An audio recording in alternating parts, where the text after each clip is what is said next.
Hello, everybody. Welcome back to part 2 of Must In-Laws Be Outlaws and our topic of neurodiversity.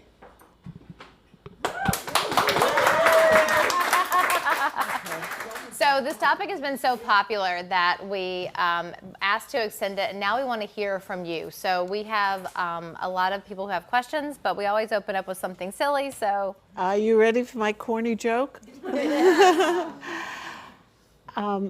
Families are just like fudge. Ah, I see he's looking. Very sweet, but always with a few nuts. Nailed it. Nailed it. Yeah. So, Spencer, as we were continuing our conversation, you mentioned that there was something you wanted to share about truth. Yes. So earlier this year, I basically did a little bit of a self-reflection with myself to find out what type of person I am individually, to basically help out all those others to my best of capability. So, not really much of a poem, but I basically wrote something to show my true reflection in a way. I'm hot-headed, but I could be calm and collected. I could be smart and tactitional, but I could be ready to dive in yelling, "Leroy Jenkins," without looking when I leap. I may mask my emotions with a stoic face, but I could have my emotions on my sleeve and laugh and cry for the world to see. I could be friendly and social with my loved ones, but I can enjoy the sweet sound of silence from my isolation. I could be as loyal as a knight to my required task, but I could also give the higher-ups the bird sitting on my middle finger. Support your local businesses. I try to plan with a logical mind, but I let my heart be my guiding key. I show my capability like a blazing fire, but sometimes I hide in the shadows and strike. I fight by being swift and quick-witted, but I can also tank a mighty hit saying, "Is that all you got?"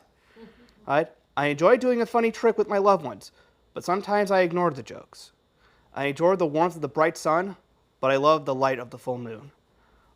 I'm mostly a Twilight guy. I may be a loner in the shadows walking a lonely street, but I'm fight for my friends, become a beacon of hope for them. And yes, that is the cheesiest line I have. All that made me sound like a walking contradiction, but this is who I am.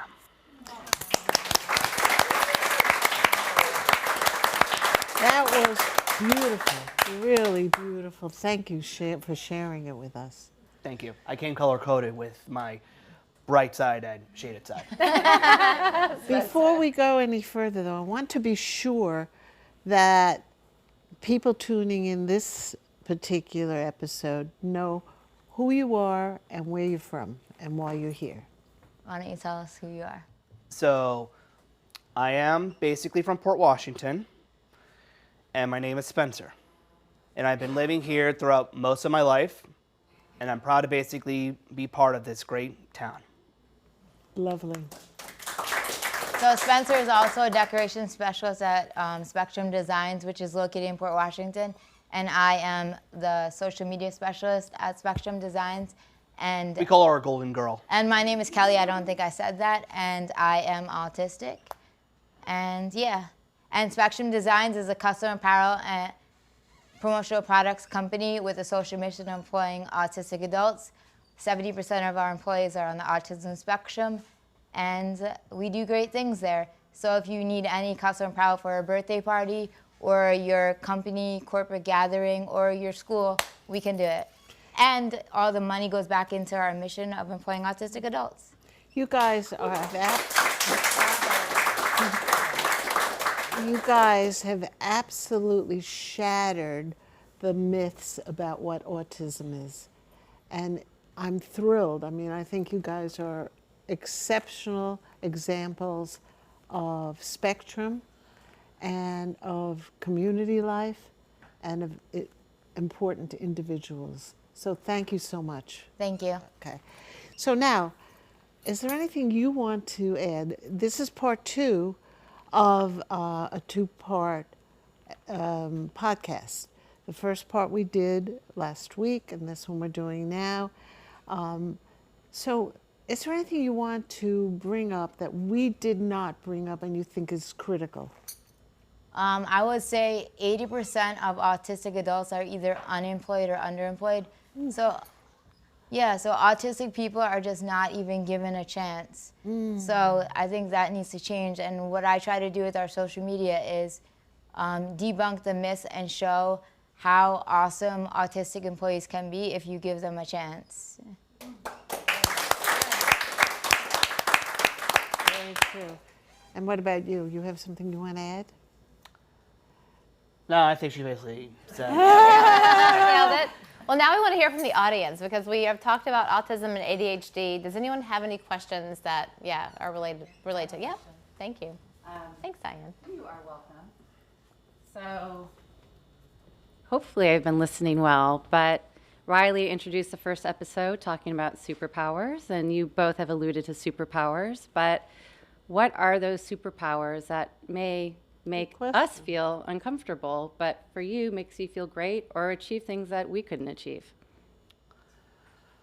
For me, I would probably say my superpower is, and watch out, Clark. Okay, I Riley with this. Is to basically like have like an observation on a large area, especially when there's a lot going on, and I can basically notice when, one person who is trying to have a fun time is not really have a fun time, or someone who's basically like just hiding in the corner, just like minding their own business. I could basically spot that too. Or, the occasional work thing when someone should be doing the job but is on their phone. But thankfully that never happened. And many more. I basically have like a good keen eye for how some people's emotions are, even if they are masking it well. And the occasional, I could be like a good sculptor with, shaping things that basically could be flat sometimes. Oh, that's amazing. Thank you. So from listening to what you had said in your poem, I'm hearing that your moon side or your silent side makes you a great observer of things that we might miss. Mm-hmm. Cool. Thank you. And Kelly, what about you? I would say I can focus I can focus on the small details, like I have good attention to detail, and if I'm passionate about something, I get super into it, and I could learn everything about a certain thing. And like Spence said, I can read emotions pretty well, and I'm pretty empathetic, and that's like a big misconception that autistic people aren't in touch with their emotions. I think that's true even with people with ADHD. Yeah. Yeah, I would say, Riley, do you want to talk about superpowers of ADHD? Wait. 1 second. There's a lady back there who would like to say something. Oh, you have to come to the mic. Sorry, Laura. Yeah, sorry. I know. I'm so sorry. Thank you. You're never going to come Thank you. I hate to be in the center. As a professor, it's strange. Is it here? Yes. Here? Yes. Okay. So I am a professor at a local university, and I believe I see there are other professors here. And I think what we're struggling with is there's an increase in the amount of people who have autism spectrum in our classes. And I'm just wondering if there are some suggestions that you could provide for professors and how to make it a better learning environment.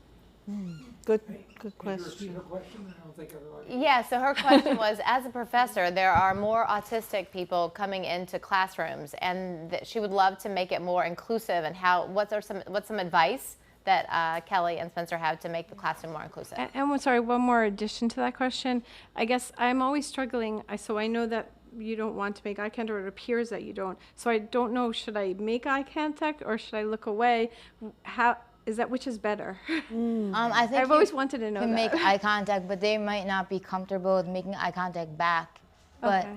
Whatever you feel comfortable with. And I would say one thing that would be beneficial to them is just clear, direct communication, like giving them all the details about things, or like being direct or telling them they can ask any questions, or if they need any accommodations, let them know. I just think be open. Do you have anything, Spence? No, I think you basically covered a good chunk of that. Yeah, I just think clear, direct communication is good.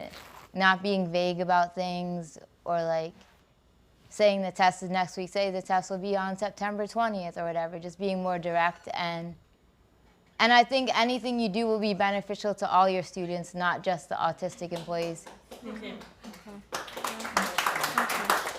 Thank you very much. Thank you. Yeah, great question. And Riley, you wanted to say something? Go up to the microphone. Going back to the superpower thing, I think, at least on the ADHD side, something that a lot of people with ADHD have is we call it like hyperfocus. So essentially, ADHD is attention like deficit, but it's not necessarily a lack of focus. It's a lack of focus in the things we're interested in. So I hate math. I don't want to do math. I could sit in a math classroom and zone out all day. But on the other hand, there's hyperfocus. So when we're interested in something, we can focus on that thing for hours and be so efficient and get so much work done in like such a small amount of time than you would think, I guess. So I think that is one great superpower. And then another one I mentioned before is creative thinking and problem solving. And since our brains work so differently, since we see things from different perspectives, we usually connect patterns and look for different solutions than many people would. So I think it allows for a very creative problem solving. So I think those would be the two superpowers that I've noticed with ADHD. That's great. I have a question for all three of you, actually. So I've noticed, like when I speak to Riley or Mark or even David, sometimes if I have perimenopause, which means I forget things. Don't so worry. if I forget a word, right? So like I'm just in the middle of a sentence, I'm like, oh, what is the name of that square thing that's on a shelf at a store that right now? And sometimes it's hard for, it seems like if I'm not very specific, like it's hard for people to figure out what I'm saying. Like if I'm not really specific, that there's no filling in the gaps. And I don't know, is that a thing, or is that just, does that make sense? It's kind of a loose question, but. It's a thing that I usually tend to walk into every now and then, of like basically trying to say, oh, what was that thingamajig again, or such, like the thing that you basically do to pour Yes. into the, a lot for me. I'm not sure if it's necessarily an ADHD thing. It also could just be a personal thing, but I find, or also my dad, I find I pay him very, like, a lot of attention to specific wording. Like, if you say it in a certain way, that's how I'm going to do it. Like, I can't really, I don't really think of, like, the other things you could be implying when you say that. Like, I'm kind of just like, you're saying this, and you're saying it this way, so that's what I do. And then sometimes you're like, wait, but why wouldn't you think to do this and this since you're already doing that? Like, I'm very, like, direct with what you, So- how you say it and the words you use are very, like, If I may, like, rephrase it, which I have noticed in dealing with my entire family that is not all ADHD. If you say something with the nicest words, but your attitude is coming across that you're being critical, and that's the obvious thing that I know people react to. People with ADHD are hypersensitive about some of those things. And can you hear me, by the way? Can everybody hear me? Good. And that's something that all of us need to change, because it filters into the way we say things.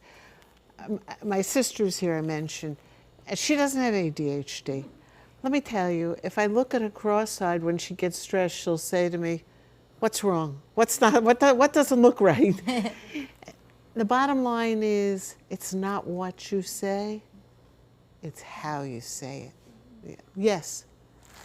oh, yeah. Oh, yeah. Yeah. So, Thank you, Michelle. hi. So, this topic obviously is like near and dear to my heart. We've had many conversations.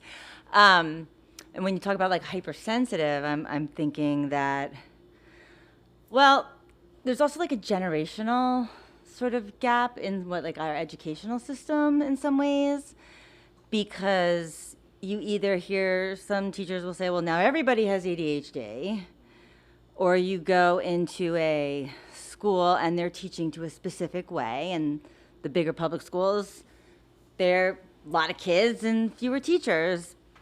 But I do think, and you guys tell me what you think, and Riley too, I think until somebody realizes that someone approaches it from a different way, has ADHD, they may have been criticized for a very long time until they learn to appreciate that they approach tasks in a different way. So I think that, like, in relationships, I'm curious, like, when you talk about someone being sensitive, but then also looking at it from their perspective, like they've been criticized, like in their past, so they're already like wound tight.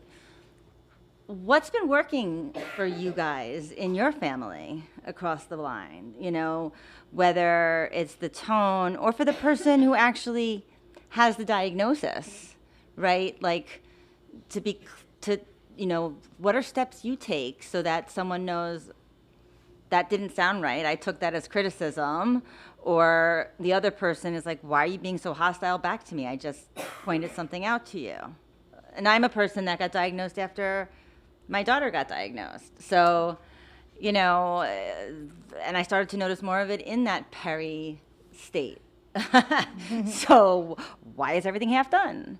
You know, how come there's piles? You know, why do you put all the plates out on the counter first instead of each one back on the top of, you know, in the shelf as you're doing it?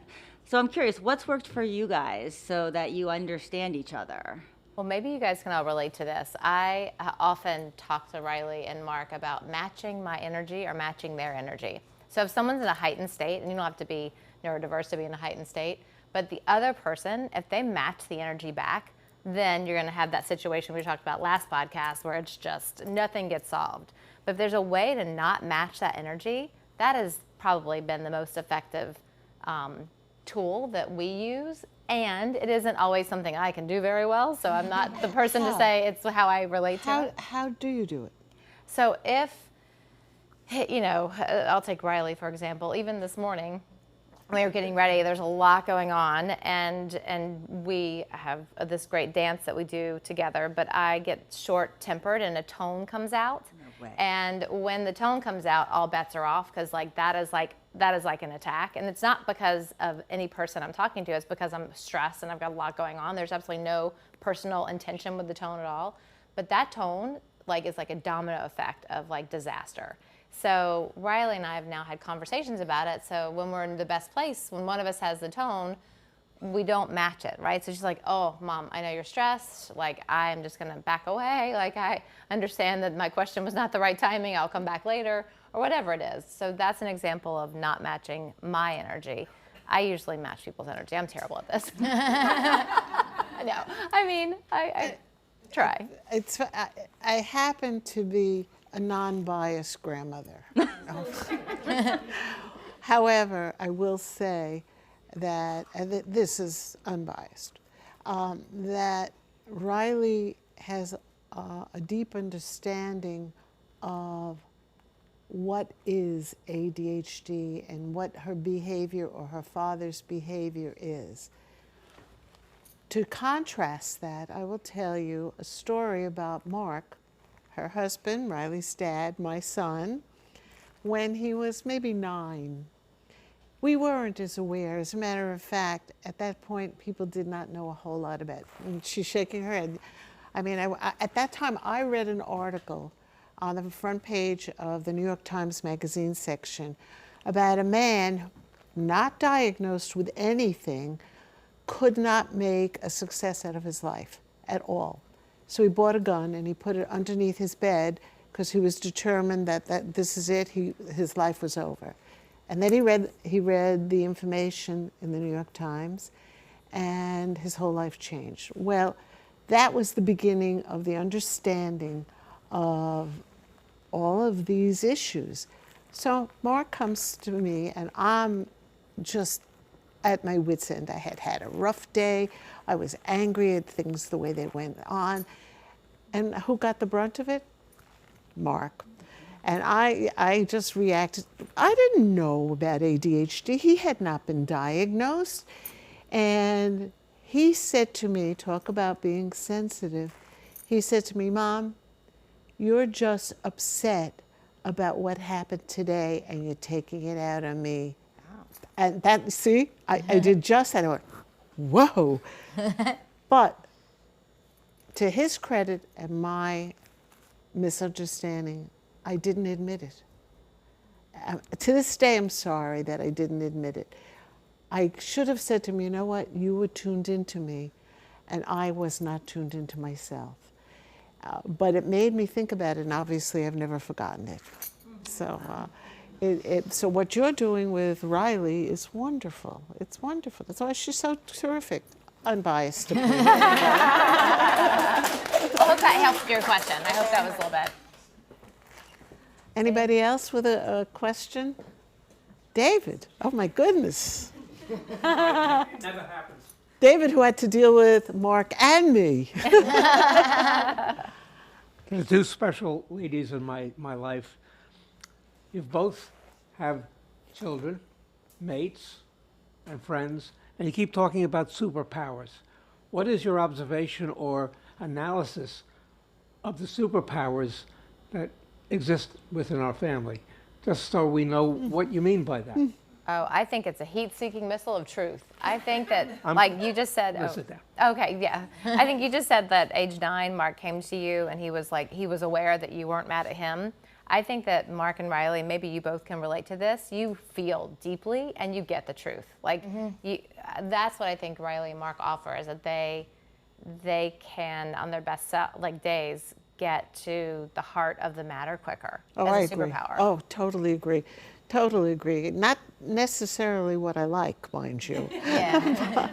But the truth of the matter is they are hypersensitive. Would you find people with autism are also hypersensitive? Yeah, I think we're hypersensitive and we don't like to beat around the bush. We just like to get to the facts and get to the truth and we don't like to lie. I feel like that's hard to lie.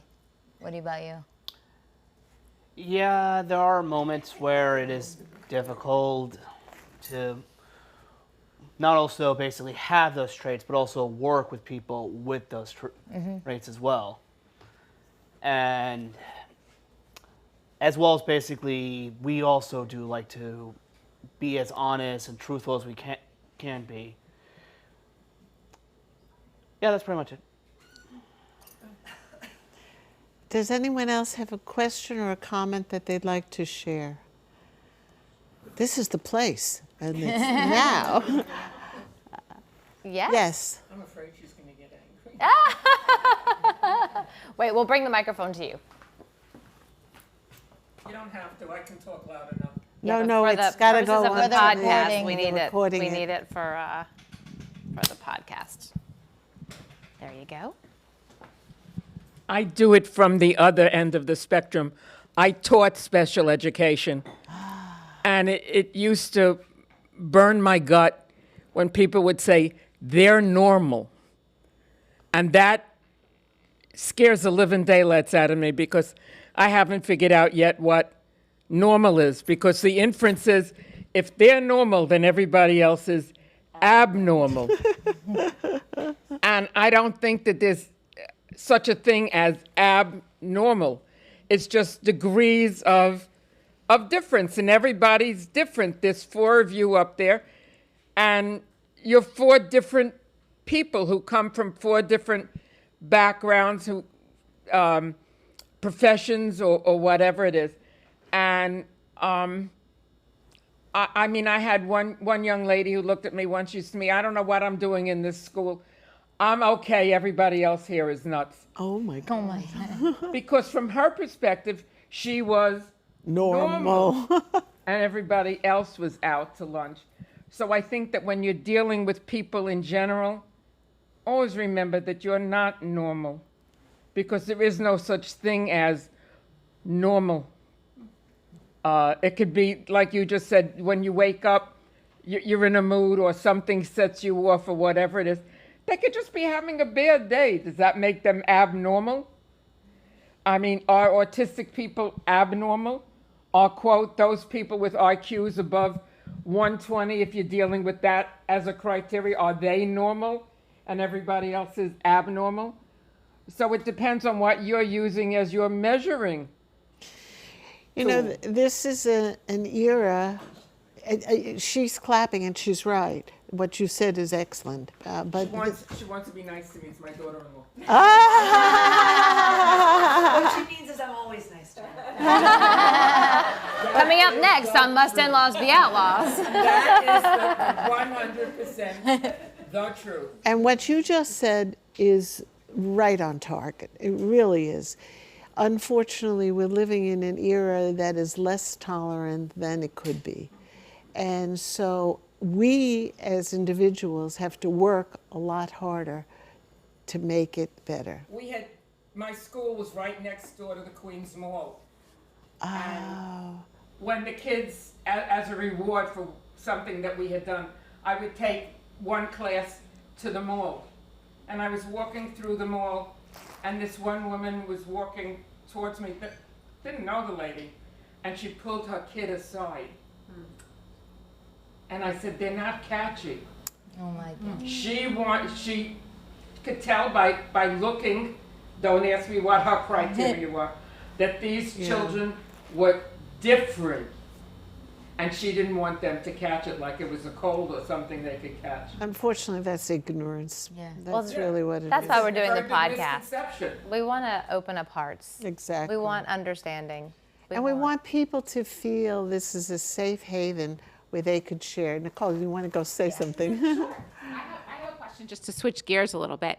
Kathy and Lucette, you've talked about your own personal evolutions, but I would love to hear about a time when you work together as a team to address an issue like this or something else, because I think that's sort of the ultimate evolution. Work together as a team to address what? Well, like Anything. for example, we will do family vacations, right? And Oh, yeah. we will do family vacations with 13 people, sometimes more. That's a lot of people. That's a lot of opinions. That's A lot of a personality. It's a lot.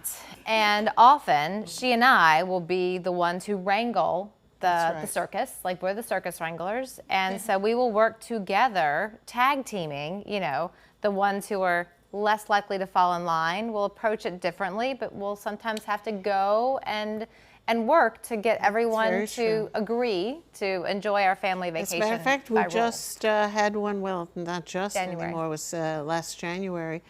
All of us went, including my sister, including my children, my grandchildren.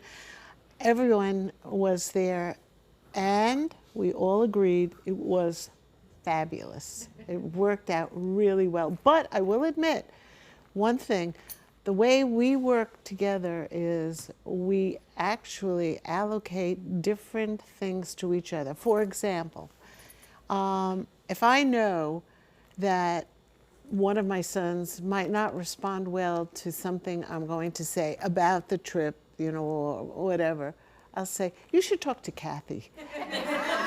And it works, right? It works. It's true. I'm not sure you should be saying that because now they know. Yes, that's exactly right. Like we will often confer before we consult the person. Right. And it works out well. And we come, by the way, I have 3 daughters-in-law, and they're all foreign. One comes from Spain, one comes from Brazil, and one comes from Mobile, Alabama. That's me. If you don't think that's foreign, but that's also part of the reason we conflicted in the beginning, because we had completely Culture different differences, backgrounds. Yeah. I think it's to our credit that we were able to overcome the differences, and that means that all of us can. All you have to want to do is want to do it, and then you can do it. And I think, and thanks to Kelli and Spencer for sharing their wisdom, because the more people understand that everyone's got a unique gift. Everyone here in this room has their own unique gift, from the 10-year-old to the 80-something-year-old. What's that? Like everyone's got a unique gift to offer the world. We all come here And the more we can collaborate and support community organizations and find it in our heart to be more understanding, then that's really the gift of being human, right? Is that we can all get to that place. And what a wonderful thing that we have as a mirror to each other. And listen, she's been in my house now for a week, and it's like we've had family, and there have been moments where we did not get along. We have had like disagreements. I wouldn't say not get along. We had differences. That's She can call it what she wants, but it's frustrating, right? So like, this might be the end. Next up on Must In-Laws Be Outlaws, the last podcast. No, but seriously, but the goal here is to have the mirror, right? Every relationship is a mirror. If you have the gift of being shown just a beautiful mirror, like Spencer, Kelli, or Lucette, you are lucky, because it means that you have the ability to see something inside yourself you might not have learned. So, and that's what our podcast is about, is to give people a window into other perspectives so that the world can have a more open heart. And whatever that means, that's what our goal is, to have more understanding. Absolutely. Thank you all, really. Your comments, your applause, your warmth was phenomenal. It was a very special evening for all of us, and you guys were outstanding. Really, thank you. Thank you, Kelli. Thank you for sharing your truth. I do have one last question. I'm so curious. There's a documentary coming out in September called The Telepathy Tapes, and it's about non-speaking autistic people. Have you heard about this documentary yet? First I've heard. No, I haven't heard about it, but it sounds like it's interesting because there's some brilliant non-speaking autistic adults. Well, there's a podcast, and there's a theory that the non-speakers have a telepathic ability to communicate in a stronger way. That'll be our next podcast. Yeah, but I'm just really curious. Like, No, that's amazing. I don't doubt it. So anyway, I'm excited about that. Yeah, I'll have to check it out. Yeah. The telepathy tapes. So anyway, we always end with a quick just thank you for your attendance, but also please follow us on Must In-Laws Be Outlaws on Instagram. We have an email, mustinlawsbeoutlaws@gmail.com. So if you have questions or friends who'd like to follow us, I know you guys are all gonna go home and share with 5 friends to follow YouTube, Apple, Spotify, all the places you find podcasts. And thank you again for being here. Really, thank you, everyone. Be sure to download the QR code that's up there, because then you can get onto it, and the algorithms and the way these things are run, it's important to do. So we would really appreciate it, and thank you. We have to thank the people Yes, thank you, Book Report. It has been such a gift to be taking over your store for this podcast. Thank you for being a local bookstore. Thank you, Mark Bloomgarden, Michael Bergman, Liam and Chloe, and Riley Bloomgarden, my daughter. It's a family affair. It takes a village to make something like this happen, and it would not have happened without the talents that they all brought to this. So, and David Bloomgarden. Wait, Mark and Michael, do you want to come out and say hi? They're like the Oz. They're like the behind the curtains. And we applaud you. Thank you. Thank you. Thank you, everybody. Thank you so much, really. From my heart to yours. Thank you. Okie dokie. Wait, will you get a picture of all 4 of us before we dismiss? Are you sitting or standing? Whatever you want. No, sitting, 'cause that's Sitting. what- We'll sit. We'll say so. Yeah. David, you going to take pictures?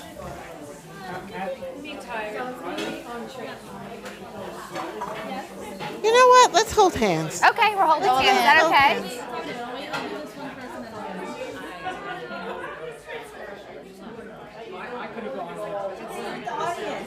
Thank you. Oh, yeah. We're going to do a selfie. Actually, audience, you're right. Let's do a quick selfie. You can do it. You can do it. You want to do it? Michael and Mark, you want to come be in the selfie picture? I'm not really good at this whole selfie thing. Don't go away. No, I'm going for the selfie. All right, everybody, before you walk out, we'll do a quick picture with everybody in it. Go Book Report. Say cheese. Everyone see their face? Wait, I don't see you, Chloe. I don't see Chloe. I don't see. There we go. There you are. Keep going. Take 20. Hi. Thank you. And all our friends. Was a great night. Thank you. Yeah, thank you. Thank you. So are you. Okay, Thank you. You both. Thank you. Yes, I thought he would be a great. Thank you so much. Oh, thank you so much. I appreciate it. Thank you. Wonderful to see you. Oh, I love seeing you. Okay, bye. I'm so happy. You look so Thank you. gorgeous. Thank you both. Thank you so much. Dinner. Yeah. It wasn't too long from your I hope I time. see you Sorry, sooner rather We'll go than take later. your mic off. Give it to Come on. Michael, yeah. I'm here, then I'm going out to the Hamptons to the other side, and then visiting friends in the Berkshires. Good job, Spencer Owens. Yeah, that was great. Was it as bad as we thought? Amazing. Oh, way worse. Amazing. Whoa. Like, so You good. did excellent. You always have great. Were you here with Sarah? Yes. So great. Like, how amazing that Tara Funk is like able to attend and be an audience. I mean, miracle. I don't Oh, yeah. work on this. You told me, but it's Bye, she has to go to sleep, but Thank you so she wanted much to for stay being for the here. second. I said we could go now. She said no. you were amazing. You It was were. very interesting. You guys. Michael, you need your equipment back. We'll step back here. Sorry. Excuse Okay. me. All right. Love you. Bye. Bye. Thanks for the chairs. And Liz Black Russian, thank you for the chairs.